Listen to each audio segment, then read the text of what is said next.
It's a serious thing that we have to face today, because if you express disapproval of any form of behavior in the culture, you're likely to be accused of indulging in hate speech.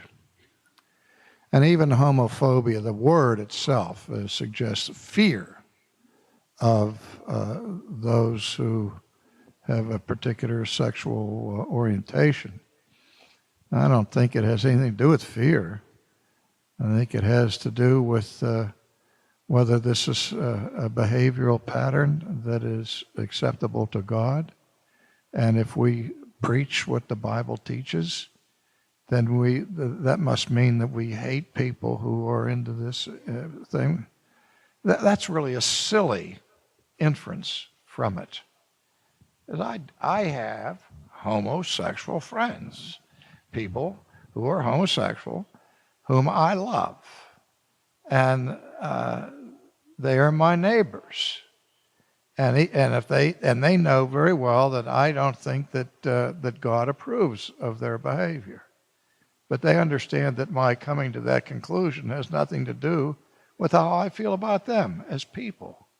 I can love them as much as I love people who are not involved in that kind of activity, But so to say that somebody who expresses disapproval of a particular condition is engaged in hate speech or homophobic, that's just slanderous.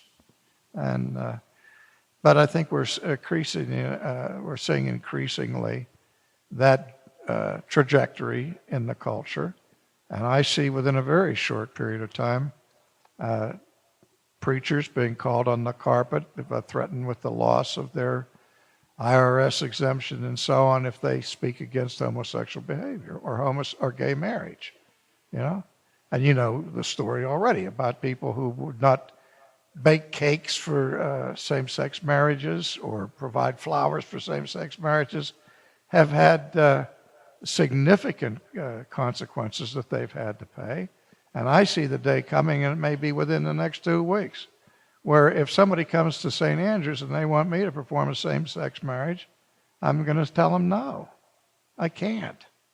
And if the government says you must, or you go to jail, then I hope that my friends will visit me in jail.